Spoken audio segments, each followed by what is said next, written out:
Hello दोस्तों, स्वागत करता हूं आपके अपने यूट्यूब चैनल स्टडी क्लासेस में। आज हम सब बात करेंगे रेलवे के कुछ महत्वपूर्ण जीके के बारे में। ठीक है, हम आप सबको टाइप 1 बता दिया था जीके के बारे में, तो आज हम सब स्टार्ट करेंगे टाइप 2। ठीक है, क्या करेंगे? टाइप 2 आज हम सब पढ़ेंगे जीके। तो आपको 1 से लेकर के आपको 15 तक कुछ जीके महत्वपूर्ण है। तो चलिए स्टार्ट करते हैं हम इस वीडियो को। तो सबसे पहले मैं आप सबको बता दूं कि भारत की राजधानी कहाँ पर है। तो भारत का राजधानी नई दिल्ली है। कहाँ है? नई दिल्ली है। अगर आपसे बात किया जाए नई दिल्ली को कितने ईसा पूर्व में स्थापित किया गया था? नई दिल्ली को 1912 ईस्वी में स्थापित किया गया था। कितने ईसा पूर्व में स्थापित किया गया था? नई दिल्ली को 1912 ईसा पूर्व में भारत का राजधानी बनाया गया था। अगला प्रश्न देखिएगा, भारत का कुल क्षेत्रफल कितना है? तो भारत का कुल क्षेत्रफल 32,87,263 किलोमीटर है। भारत का कुल क्षेत्रफल 32,87,263 किलोमीटर भारत का कुल क्षेत्रफल है। अगला प्रश्न देखा जाए, भारत क्षेत्रफल की दृष्टि से जो कि विश्व में 7वां स्थान पर है। भारत क्षेत्रफल की दृष्टि में पूरा विश्व में 7वां स्थान पर है भारत। अगला प्रश्न देख लिया जाए, भारत का क्षेत्रफल पूरे विश्व में 2.42% है। अगर भारत का क्षेत्रफल पूरे विश्व में 2.42% है। अगला क्वेश्चन देख लिया जाए, भारत का देशांतरीय विस्तार 68 डिग्री कितना? ये देशांतरीय विस्तार है। इसके बारे में आप सबको अगले टॉपिक में हम आप सबको बताएंगे कि देशांतरीय विस्तार क्या है। ठीक है, जो कि देशांतरीय विस्तार 68 डिग्री 7 मिनट कितना? 7 मिनट पूर्व से, जो कि 97 डिग्री 25 मिनट पूर्वी तक है। अब इसमें देखिएगा थोड़ा सा, इसको हम डिग्री बोलते हैं। इसको हम एक वो जहाँ पाई रहेगा उसको हम मिनट कहते हैं। क्या कहते हैं? मिनट कहते हैं। और जहाँ 2 पाई होगा उसको सेकंड कहते हैं। इस प्रकार से उसका आकृति इस प्रकार से होगा। ठीक है, अगला क्वेश्चन देखिएगा, भारत का अक्षांशीय विस्तार। अब यहाँ पर मैं आप सबको बता दूं कि अक्षांशीय विस्तार क्या होता है। अक्षांशीय विस्तार के बारे में भी हम आप सबको अगला टॉपिक में बताएंगे।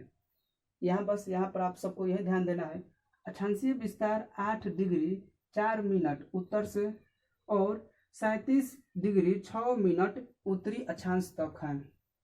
अगला क्वेश्चन, ये आप सबको समझ में आ गया।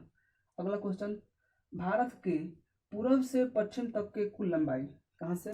पूर्व से पश्चिम तक के कुल लंबाई अगर देखा जाए 2,933 किलोमीटर है। कितना है?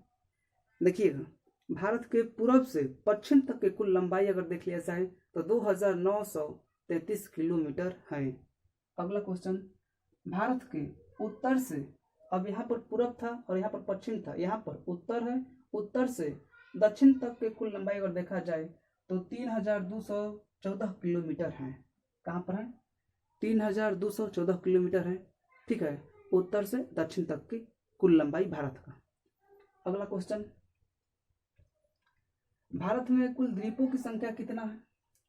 तो भारत में कुल द्वीपों की संख्या आपका यहाँ पर 247 है। ठीक है, भारत में कुल द्वीपों की संख्या, द्वीपों के बारे में हम आप सबको अगले अध्ययन में भी बताएंगे कि द्वीप किसे कहा जाता है, बहुत बेहतरीन तरीकों से। पहले आपको यहाँ पर इतना ही जानना है कि भारत में कुल द्वीपों की संख्या 247 है।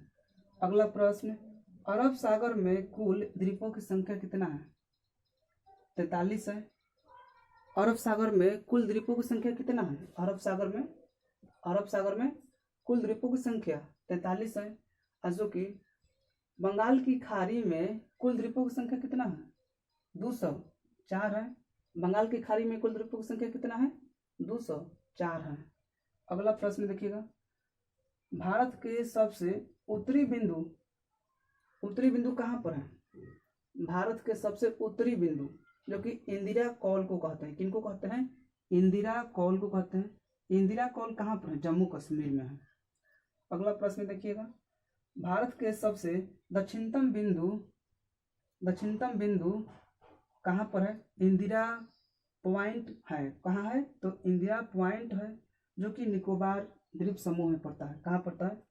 इंदिरा पॉइंट कहाँ पर पड़ता है? निकोबार द्वीप समूह पड़ता है। अगला प्रश्न देखिएगा, प्रायद्वीपीय भारत के दक्षिणतम बिंदु कौन है? कन्याकुमारी है। प्रायद्वीपीय शब्द एगो आया है और प्रायद्वीपीय शब्द के बारे में हम आप सबको अगले टॉपिक में बताएंगे, ठीक है। अगले टॉपिक में प्रायद्वीपीय समूह के बारे में भी बहुत बेहतरीन तरीकों से बताएंगे। यहाँ पर बस इतना ही जानना है कि भारत के दक्षिणतम बिंदु कहाँ पर है? तो कन्याकुमारी है, ठीक है। और वो कन्याकुमारी कहाँ पर है? तो तमिलनाडु में है। इतना आप सबको बहुत बेहतरीन तरीकों से याद रखना है।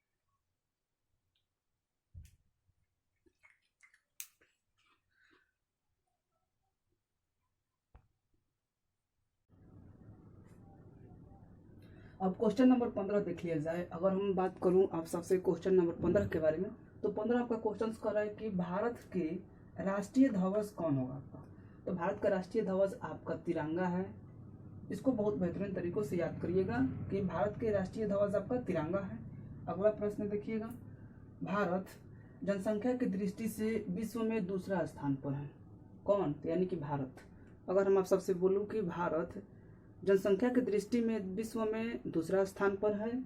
अगला प्रश्न, भारत सबसे प्राचीन पर्वत, भारत के सबसे प्राचीन पर्वत आपका अरावली है। भारत के सबसे प्राचीन पर्वत के बारे में बात किया जाए तो आपका अरावली पर्वत जो है ना, सबसे प्राचीन पर्वत है। और अरावली पर्वत कहाँ पर स्थित है? तो राजस्थान में अरावली पर्वत है। अगला प्रश्न देख लिया जाए, भारत में सबसे अधिक वन वाला राज्य कौन सा है? तो वन वाला राज्य आपका मध्य प्रदेश है। मध्य प्रदेश में सबसे ज्यादा वन और जंगल वाला वह देश है। कौन? तो मध्य प्रदेश, ठीक है। अगला प्रश्न देखिएगा, भारत के सबसे बड़ा रेगिस्तान कौन सा है? तो भारत के सबसे बड़ा रेगिस्तान अगर बात किया जाए तो थार है, जिनको मरुभूमि बोलते हैं। थार मरुभूमि कहाँ पर है? तो थार मरुभूमि आपका राजस्थान में है। अगला प्रश्न देख लिया जाए, सबसे बड़ा राष्ट्रीय राजमार्ग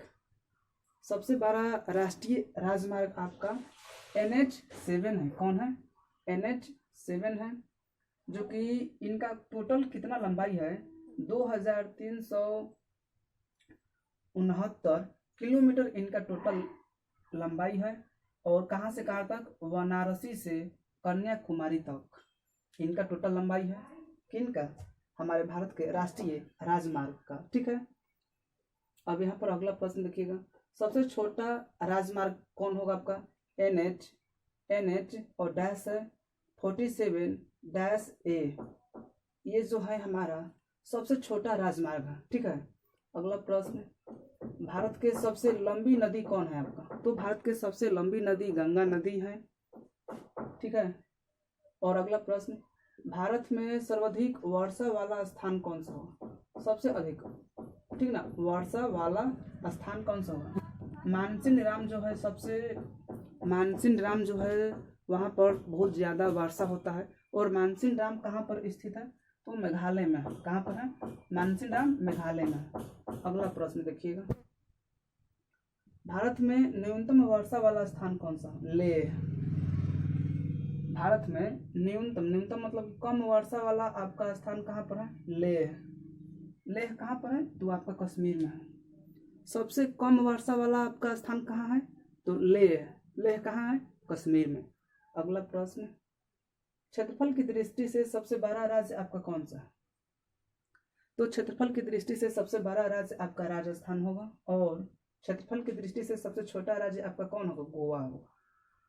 अगला प्रश्न देखिएगा, भारत में हिमालय की सबसे ऊंची चोटी कौन है? यानी कि भारत में हिमालय की सबसे ऊंची चोटी कौन है? कंचनजंगा जिनको बोला जाता है, जो कि भारत के हिमालय के ऊंचा चोटी है, ठीक है। कौन है? कंचनजंगा। और इनका ऊंचाई 8598 मीटर इनका ऊंचाई है। कंचनजंगा अगर आपसे बोला जाए कि कहाँ पर स्थित है, तो सिक्किम में कंचनजंगा स्थित है। अगला प्रश्न देखिएगा, भारत के सबसे ऊंचा पर्वत आपका कौन सा है? सबसे ऊंचा पर्वत शिखर आपका कौन सा है? तो काराकोरम है। इसको बहुत महत्वपूर्ण तरीकों से याद रखिएगा। काराकोरम जो है ना, सबसे ऊंचा, ठीक ना, पर्वत शिखर है। तो देखिए, हमको उम्मीद है कि आप सबको बहुत ही महत्वपूर्ण टॉपिक आज का लगा होगा रेलवे का, ठीक है। तो फिर हम मिलेंगे आप सबको अगले अध्याय में, तब तक के लिए इतना ही। जय हिंद।